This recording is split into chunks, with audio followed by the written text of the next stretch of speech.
ಅವಿನಾಶ್ ಮನೇಲಿ ಆಗ್ತಾ ಇದ್ದ ಗಲಾಟೆಗಳಿಗೆ ಕಂಪೇರ್ ಮಾಡಿದ್ರೆ rose garden hotel suite number 112 ತುಂಬಾನೇ ವಾರ್ಮ್ ಅಂಡ್ ಚಿಯರ್ಫುಲ್ ಆಗಿತ್ತು. ದಿಶಾ ಅವತ್ತು ಮನೇಲಿ ಕುಕ್ ಮಾಡಿ ಅನಿಕಾ ಕಾರಲ್ಲಿ ಚಿಕ್ಕಪ್ಪಂಗೆ ಊಟ ತಗೊಂಡ್ ಹೋಗಿದ್ಲು. ಅವಳು ವಾಪಸ್ ಬಂದು ಡೋರ್ ಓಪನ್ ಮಾಡಿದಾಗ ಅಲ್ಲಿನ ಸೀನ್ ನೋಡಿ ಸ್ಟನ್ ಆದ್ಲು. ಅಲ್ಲಿ ಎಲ್ಲಾ ಕಡೆನೂ ರೋಸಸ್ ಇದ್ವು. ನೆಲದ ಮೇಲೆ, ಟೇಬಲ್ ಮೇಲೆ, ಕ್ಯಾಬಿನೆಟ್ ಮೇಲೆ ಮತ್ತೆ ಬೆಡ್ ಮೇಲೆ ಎಲ್ ನೋಡಿದ್ರೂ ಗುಲಾಬಿ ಹೂಗಳೇ ತುಂಬಿದ್ವು. ಗುಲಾಬಿ ಹೂವಿನ ಪರಿಮಳ ಇಡೀ ರೂಮ್ ಅನ್ನ ತುಂಬಿತ್ತು. ಆಕಾಶ ಹೊರಗಡೆ ಆಲ್ರೆಡಿ ಡಾರ್ಕ್ ಆಗಿತ್ತು. ದಿಶಾ ಹಾಗಾಗಿ ಒಳಗಡೆ ಲೈಟ್ಸ್ ಹಾಕೋಣ ಅಂತ ಸ್ವಿಚ್ ಕಡೆ ಹೋದ್ಲು. ಆದ್ರೆ ಅಷ್ಟ್ರಲ್ಲಿ ಒಂದು ದೊಡ್ಡ ಕೈ ಅವಳ ಸೊಂಟನ ಬಳಸಿ ಒಳಗಡೆ ಬೆಡ್ರೂಮ್ ಕಡೆ ಅವಳನ್ನ ಕರ್ಕೊಂಡು ಹೋಯ್ತು. ಅವಳ ಬೆನ್ನಿಗೆ ಅವನ ವಿಶಾಲವಾದ ಎದೆ ಹೊತ್ತಿತ್ತು. ಶ್ಯಾಡೋ, ನೀವಿವತ್ತು ತುಂಬಾ ಬೇಗ ಬಂದ್ರಾ ಅಂತ ದಿಶಾ ಕೇಳಿದ್ಲು. ಅವನು ಲೈಟ್ ಆಗಿ ದಿಶಾ ಮೂಗಿನ ಮೇಲ್ ತಟ್ಟಿ, ದಿಶಾ ಬಂಗಾರಿ, ಇವತ್ತಿನ ದಿನ ಏನು ಅಂತ ನಿನಗ್ ಮರ್ತ್ ಹೋಗಿದ್ಯಾ ಅಂತ ಕೇಳ್ದ. ಇವತ್ತಿನ ದಿನನ? ಏನಿವತ್ತು ಅಂತ ಅವಳು ಯೋಚನೆ ಮಾಡಿದ್ಲು. ಅವಳು ಗಲ್ಲದ ಮೇಲೆ ಕೈ ಇಟ್ಕೊಂಡು ಶ್ಯಾಡೋ ಕಡೆ ನೋಡಿ ಯೋಚಿಸೋದಿಕ್ಕೆ ಸ್ಟಾರ್ಟ್ ಮಾಡಿದ್ಲು. ಇವತ್ತು ಮೇ 20th, ಅವಳ 26th ಬರ್ತ್ಡೇ. ದಿಶಾ ಅದ್ರ ಬಗ್ಗೆ ಕಂಪ್ಲೀಟ್ ಆಗಿ ಮರ್ತೇ ಬಿಟ್ಟಿದ್ಲು. ಆದ್ರೆ ಶ್ಯಾಡೋ ಅದನ್ನ ಮರ್ತಿರ್ಲಿಲ್ಲ. ಹಾಗಾಗಿ ಅವನು ಅವಳ ಸ್ಪೆಷಲ್ ಡೇನ ಸೆಲೆಬ್ರೇಟ್ ಮಾಡೋಕೆ ರಾಶಿ ರಾಶಿ ರೋಸಸ್ನ ತಂದು ಅರೇಂಜ್ ಮಾಡಿಸಿದ್ದ. ಇಷ್ಟೊಂದು ಗುಲಾಬಿ ಹೂಗಳನ್ನ ಒಟ್ಟಿಗೆ ನೋಡಿದಾಗ, ಅದರ ಸ್ಮೆಲ್ ಬಂದಾಗ ದಿಶಾ ಏನೋ ಮೋಡಿಗೊಳಗಾದಂಗಾಗಿದ್ಲು. ಅದು ಅಲ್ಲದೆ ಅಲ್ಲಿನ ಆಂಬಿಯನ್ಸ್ ಕೂಡ ಅಷ್ಟೇ ವಾರ್ಮ್ ಆಗಿತ್ತು. ಶ್ಯಾಡೋ ಅವಳನ್ನ ತಪ್ಕೊಂಡು ಹೂವಿನ ಮೇಲೆ ನೆಡ್ಸೋದಕ್ ಹೋದ. ಆಗ ತಕ್ಷಣ ದಿಶಾ ಶ್ಯಾಡೋನ ಅವಳಿಂದ ಸ್ವಲ್ಪ ದೂರ ತಳ್ಳಿ, ನಾನಿನ್ನೂ ಶೂಸ್ನ ರಿಮೂವ್ ಮಾಡೇ ಇಲ್ಲ ಅಂತ ಅಂದ್ಲು. ಅವಳು ಹೊರಗಡೆ ಎಲ್ಲ ಹೋಗ್ ಬಂದಿದ್ರಿಂದ ಶೂಸ್ ಕೊಳೆ ಆಗಿರುತ್ತೆ. ಅವಳಿಗೆ ಇಷ್ಟೊಂದು ಚಂದದ ಹೂಗಳ ಮೇಲೆ ಶೂಸ್ ಹಾಕೊಂಡು ನಡೆಯೋದಕ್ಕೆ ಇಷ್ಟ ಇರ್ಲಿಲ್ಲ. ಅದನ್ನ ಯೋಚನೆ ಮಾಡಿದ್ರೆ ದಿಶಾಗೆ ಬೇಜಾರಾಗ್ತಿತ್ತು. ಅವಳು ತಕ್ಷಣ ಮುಂದಕ್ಕೆ ಬಾಗಿ ಶೂ ರಿಮೂವ್ ಮಾಡೋಕೆ ರೆಡಿ ಆದ್ಲು. ಆದ್ರೆ ಶ್ಯಾಡೋ ಅವಳಿಗಿಂತ ಫಾಸ್ಟ್ ಆಗಿ ಮೂವ್ ಆಗಿದ್ದ. ಅವನು ಒಂದೂ ಮಾತಾಡದೆ ತನ್ನ ಒಂದು ಮಂಡಿನ ಊರಿ ಕೂತ್ಕೊಂಡು ಇನ್ನೊಂದ್ ಕಾಲಿನ ಮೇಲೆ ದಿಶಾನ ಕೂರೋ ಹಾಗೆ ಮಾಡ್ದ. ಅಯ್ಯೋ, ಏನ್ ಮಾಡ್ತಾ ಇದ್ದೀರಾ? ಶೂಸ್ ನಾನೇ ರಿಮೂವ್ ಮಾಡ್ತೀನಿ ಅಂತ ದಿಶಾ ಹೇಳಿದ್ಲು. ಆದ್ರೂ ಶ್ಯಾಡೋ ಏನೂ ಮಾತಾಡ್ಲಿಲ್ಲ. ಬಟ್ ಅವಳ ಮೇಲಿನ ಅವನ ಗ್ರಿಪ್ ಇನ್ನೂ ಟೈಟ್ ಆಗಿತ್ತು.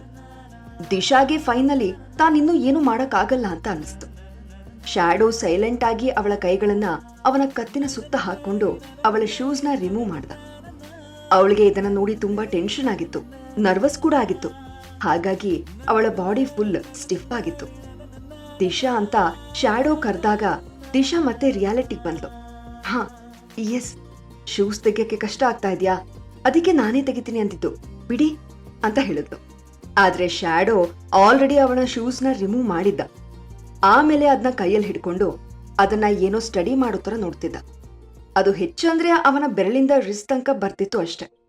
ಶ್ಯಾಡೋ ಒಂದ್ ರೀತಿ ಸರ್ಪ್ರೈಸ್ಡ್ ಆಗಿ, ನಿನ್ ಶೂ ಸೈಜ್ ಏನು ಅಂತ ಕೇಳ್ದ. ದಿಶಾ ಸ್ವಲ್ಪ ಹೆಸಿಟೇಟ್ ಮಾಡ್ಕೊಂಡು, ಅದು ನಂಬರ್ 5 ಅನ್ಸುತ್ತೆ ಅಂತ ಆನ್ಸರ್ ಮಾಡಿದ್ಲು.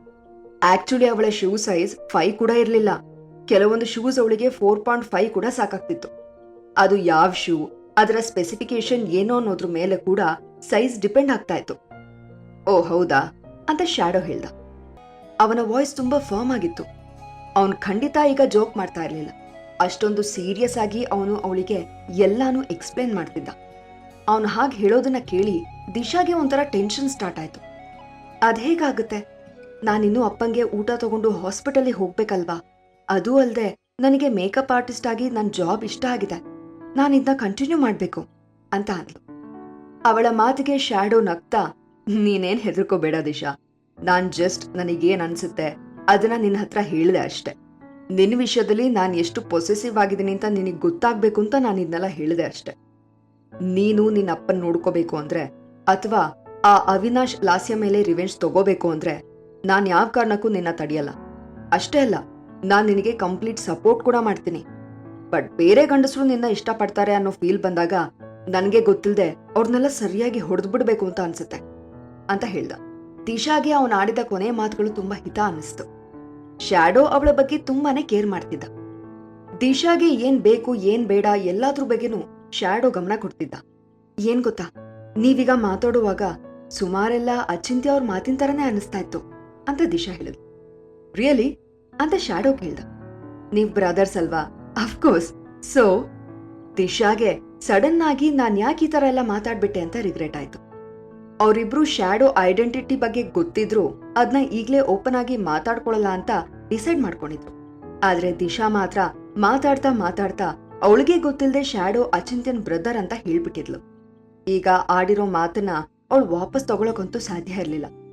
ದಿಶಾ ತಡವರ್ಸ್ತಾ I am so sorry shadow, ಅದು ನಾನು ಅಂತ ಎಕ್ಸ್ಪ್ಲೇನ್ ಮಾಡಕ್ಕೆ ಟ್ರೈ ಮಾಡಿದ್ಲು. ಆದ್ರೆ ಶ್ಯಾಡೋ ಅವಳ ಮಾತನ್ನ ಅರ್ಧದಲ್ಲೇ ಕಟ್ ಮಾಡ್ದ. ಅವನ ಟೋನ್ ತುಂಬಾ ಸಮಾಧಾನದಲ್ಲಿತ್ತು. ದಿಶಾ, ನೀನ್ ಆಲ್ರೆಡಿ ನಾನ್ ಆತ್ರಯ ಅಂತ ಮೈಂಡಲ್ಲಿ ಫಿಕ್ಸ್ ಆಗಿದ್ಯಾ ಅನ್ಸುತ್ತೆ ಅಲ್ವಾ ಅಂತ ಕೇಳ್ದ. ಅವಳು ಹೆದರ್ಕೊಂಡಿರೋ ಹಾಗೆ ತಲೆ ಆಡ್ಸಿದ್ಲು. ಐ ಡೋಂಟ್ ನೋ, ನನಗೇನು ಗೊತ್ತಿಲ್ಲ, ಬಟ್ ನಾನಿನ್ ಈ ವಿಷಯದ ಬಗ್ಗೆ ಏನು ಕೇಳಲ್ಲ, ಏನು ಮಾತಾಡಲ್ಲ, ಐ ಪ್ರಾಮಿಸ್ ಅಂತ ಅಂದ್ಲು. ಇಟ್ಸ್ ಓಕೆ ದಿಶಾ, ನಾನೇ ನಿನ್ನ ಬೈತಿಲ್ಲ, ನಿಂಗೇನು ಹೇಳ್ತಾನೂ ಇಲ್ಲ ಅಂತ ಶ್ಯಾಡೋ ಅವಳನ್ನ ಎರಡೂ ಕೈಯಲ್ಲಿ ಎತ್ಕೊಂಡು ಜೆಂಟಲ್ ಆಗಿ ಬೆಡ್ ಮೇಲ್ ಮಲಗಿಸ್ದ. ಆ ಬೆಡ್ ಮೇಲ್ ಕೂಡ ಸಾಕಷ್ಟು ರೋಸ್ ಪೆಟಲ್ಸ್ ಇದ್ವು. ನಾನೇನಾದ್ರೂ ಈ ಮಾಸ್ಕ್ ಅನ್ನು ತೆಗೆದ್ರೆ ಅವಾಗ ನಿಂಗೆ ತುಂಬಾ ಡಿಸಪಾಯಿಂಟ್ ಆಗ್ಬೋದೇನೋ ಅಂತ ನನಗೆ ಭಯ ಆಗ್ತಾ ಇದೆ ಅಂತ ಶ್ಯಾಡೋ ಹೇಳಿ.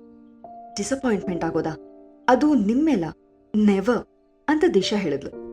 ವೆಲ್, ಅದನ್ನೀಗ್ಲೇ ಹೇಳಕ್ಕಾಗಲ್ಲ. ಮೇ ಬಿ ನಾನು ಆತ್ರೇಯನಷ್ಟು ಟಾಲ್ ಅಂಡ್ ಹ್ಯಾಂಡ್ಸಮ್ ಆಗಿಲ್ವೇನೋ. ಅವೆಲ್ಲ ಇಲ್ದೇರೋ ಆರ್ಡಿನರಿ ಮನುಷ್ಯ ಅಷ್ಟೇ ನಾನು.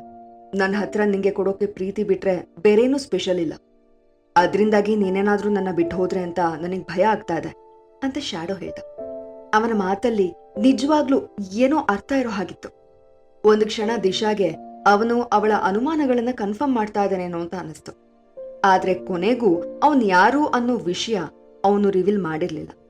ದಿಶಾ ಅವನ ಕತ್ತಿನ ಸುತ್ತ ಕೈ ಬಳಸಿ ಅವನ ಕಣ್ಣನ್ನೇ ಡೀಪ್ ಆಗಿ ನೋಡ್ತಾ, ಯಾವ್ದೇ ಕಾರಣಕ್ಕೂ ನೀವೇ ನನ್ನ ಬಿಟ್ಟು ಹೋಗಲ್ಲ ಅಂತ ಅಂದಿದ್ರಿ ಅಲ್ವಾ? ಹಾಗೇನಾದ್ರೂ ನಾವಿಬ್ರು ದೂರ ಆದ್ರೆ ಅದು ನನ್ನಿಂದಾನೆ ಅಂತ ಹೇಳಿದ್ರಿ. ಆ ಪ್ರಾಮಿಸ್ ಇವತ್ತಿಗೂ ಅಪ್ಲೈ ಆಗತ್ತಾ ಅಂತ ಕೇಳಿದ್ಲು. ಅಫ್ಕೋರ್ಸ್ ಅಂತ ಶ್ಯಾಡೋ ಹೇಳ್ದ. ದಿಶಾ ಅವನ ಕಣ್ಣಲ್ಲಿ ಕಣ್ಣಿಟ್ಟು ನೋಡ್ತಾ, ಆ ಪ್ರಾಮಿಸ್ ಇನ್ನು ಎಷ್ಟ್ ಟೈಮ್ ಇರುತ್ತೆ ಅಂತ ಕೇಳಿದ್ಲು.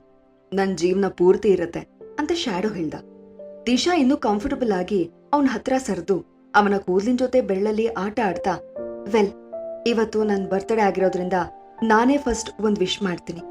ನಾನು ನಿಮ್ ಸ್ಟೇಟಸ್ ಏನೇ ಆಗಿದ್ರು, ನಿಮ್ ಲುಕ್ಸ್ ಹೇಗೆ ಇದ್ರು, ನಾನ್ ನಿಮ್ಮನ್ನ ಬಿಟ್ಟು ಹೋಗಲ್ಲ. ನಾನ್ ಯಾವತ್ತೂ ನಿಮ್ ಜೊತೆನೇ ಇರ್ತೀನಿ. ಆದ್ರೆ ಅದ್ರ ಬದಲಿಗೆ ನೀವು ನನ್ನ ಬಿಟ್ಟು ಹೋಗ್ಬಾರ್ದು. ಒಂದ್ ವೇಳೆ ನೀವ್ ಹಿಂದೆ ಪ್ರೀತಿಸಿದ ಹುಡುಗಿ ನಿಮ್ಮನ್ನ ಹುಡ್ಕೊಂಡು ವಾಪಸ್ ಬಂದ್ರು ನೀವು ನನ್ ಜೊತೆಲೇ ಇರ್ಬೇಕು. ನೀವ್ ನನಗೆ ಗುಡ್ ಎನಫ್ ಇಲ್ದೆ ಹೋದ್ರೆ ಅನ್ನೋ ಭಯ ನಿಮಗಿದೆ ಅಂತ ಹೇಳಿದ್ರಿ. ಆಕ್ಚುಲಿ ನಾನ್ ನಿಮಗೆ ಸರಿಯಾಗಿ ಸೂಟ್ ಆಗಲ್ವೇನೋ ಅನ್ನೋ ಭಯ ನನಗೂ ಇದೆ. ನಾನ್ ಈ ತರ ಎಲ್ಲ ಹೇಳೋದು ತಪ್ಪು, ಅದು ಸ್ವಾರ್ಥ ಅಂತ ನಂಗೂ ಗೊತ್ತು. ಬಟ್ ನನಗೆ ನಿಮ್ನ ಆ ಹುಡುಗಿಗೆ ಬಿಟ್ಕೊಡೋದಕ್ಕೆ ಇಷ್ಟ ಇಲ್ಲ ಅಂತ ದಿಶಾ ಹೇಳಿದ್ಲು. ಅವಳ ಮಾತಿಗೆ ಶ್ಯಾಡೋ ರಿಯಾಕ್ಷನ್ ಹೇಗಿರ್ಬೋದು ಅಂತಾನು ಯೋಚನೆ ಮಾಡದೆ ಅವಳು ತನ್ನ ಮನ್ಸಲ್ಲಿ ಇದ್ದಿದ್ದನ್ನೆಲ್ಲ ಅವನ ಮುಂದೆ ಹೇಳ್ಬಿಟ್ಟಿದ್ಲು. ಈ ಎಲ್ಲಾ ಪ್ರಶ್ನೆಗಳಿಗೆ ಉತ್ತರ ಬೇಕು ಅಂದ್ರೆ ಈಗಲೇ ಪಾಕೆಟ್ ಎಫ್ಎಂ ಅಪ್ಲಿಕೇಶನ್ ಡೌನ್ಲೋಡ್ ಮಾಡಿ ಮತ್ತು ಕೇಳಿ ಸೀಕ್ರೆಟ್ ಹಸ್ಬೆಂಡ್.